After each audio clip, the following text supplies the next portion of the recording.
Mummy जी, चाय ले लीजिए।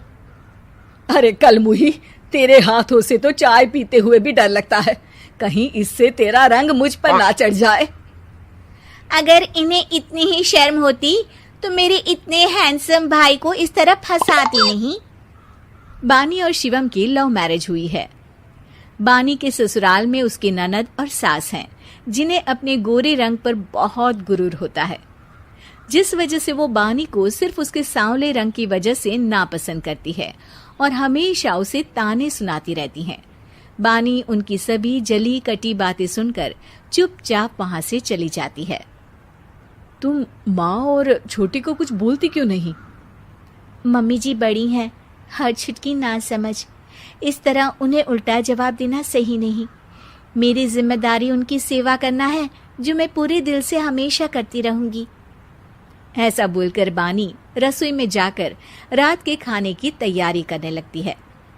रात को खाना खाते हुए बानी की सास उसे कहती है, कल मैंने अपनी फ्रेंड्स के साथ किटी पार्टी रखी है, समय से सारा खाना बना देना और अपना मनहूस चेहरा लेकर ज्यादा उनके सामने मत आना, समझी? माँ, बानी आप दोनों की कितनी परवाह करती है, फिर भी आप उससे इतना बुरा व्यवहार क्यों करती हैं? अरे एक तो लव मैरिज करके इस कलमुही को हमारे सर पर लाकर बिठा दिया और अब हम इसे कुछ बोल भी नहीं सकते क्या? भैया तो इनकी तरफदारी करेंगे ही, आखिर इन्होंने पूरी तरह उन्हें अपने वश में जो किया है। जिसे जो करना है करे, बस कल मेरा सारा काम समय पर हो जाना चाहिए। इस पर सब खाना खाकर सोने चले जाते हैं और अगले दिन बानी जल्दी उठकर सास की किटी पार्टी के लिए तैयारियां शुरू कर देती है, जिस पर पार्टी शुरू होने के बाद सास की सहेलियां कहती हैं, अरे वाह री, तेरी बहू ने तो बड़े स्वादिष्ट समोसे बनाए हैं। हाँ भाई, रंग कैसा भी हो, खाना बनाने में बिल्कुल अन्नपूर्णा है।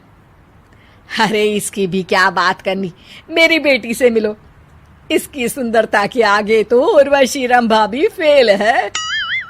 उर्वशी रंभा को तो फेल कर देगी, पर क्या अन्नपूर्णा बन पाएगी?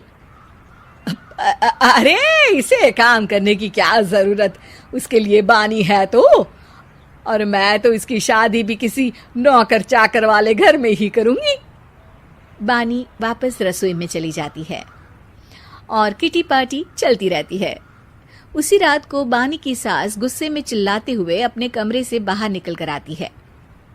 हाय रे, चोरी हो गई, मेरे पैसे, पक्का पक्का इस कलमुही की वजह से हुआ है ये सब। अरे क्या हुआ माँ, कौन सा आसमान टूट गया? अरे आसमान तो उसी दिन टूट गया था जब तू इस कलमुही से शादी करके इसे घर में ले आया था। खुद तो आई ही, अपने साथ साथ मनहूसियत का काला साया भी मेरे घर ले आई। अरे हुआ क्या माँ? अरे मेरी तिजोरी में रखे पैसे कहीं गायब हो गए, सुबह ही देखा, अरे यहीं रखे थे। क्या आप मुझ पर चोरी का इल्जाम लगा रही हैं? अरे काली बिल्ली पर भी क्या कोई मनहूसियत का इल्जाम लगाता है? ऐसा बोलकर बानी की सास वहां से चली जाती है, जिसके बाद शिवम और बानी बात करने लगते हैं। देखो, मम्मी की बात का बुरा मत मानना, वो बस परेशान है ना, इसलिए कुछ भी बोल गई।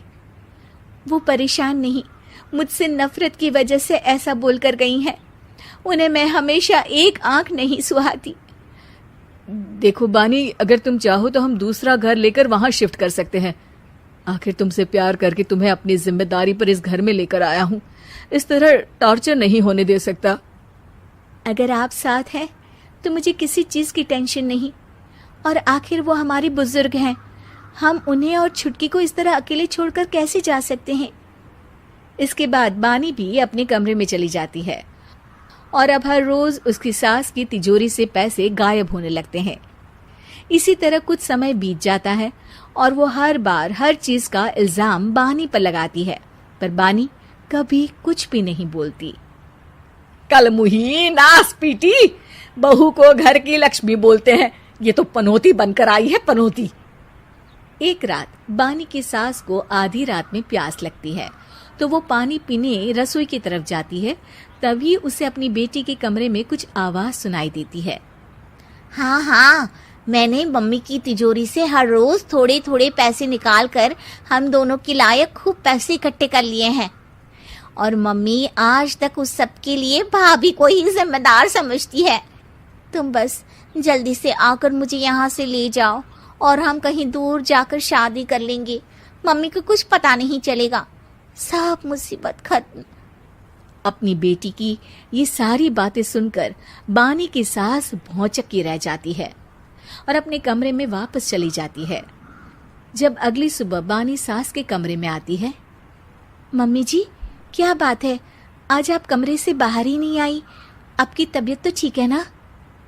क्या छुटकी कमरे से बाहर आई या तुम उसके कमरे में गई? नहीं नहीं, क्यों, जाना है क्या? मैं अभी चली जाती हूँ। नहीं, कोई कहीं नहीं जाएगा। इस पर वो बानी को साथ लेकर कमरे से बाहर आती है, जहाँ शिवम भी होता है। वहां उसकी सास बोलती है, छुटकी मेरी तिजोरी के सारे पैसे लेकर अपनी माँ के बारे में कोई ख्याल करे बिना किसी लड़के के साथ घर छोड़कर चली गई। और बहू, तुमने मुझ जैसी सास की सेवा करने के लिए अपने ही पति के साथ दूसरे घर जाने से मना कर दिया। मैंने हमेशा तुम्हारा रंग देखा अच्छा ही नहीं, जो मेरी सबसे बड़ी गलती है। मुझे माफ कर दे बेटा। और इसके बाद बानी की सास कभी अपनी बहू की तारीफ करते थकी नहीं।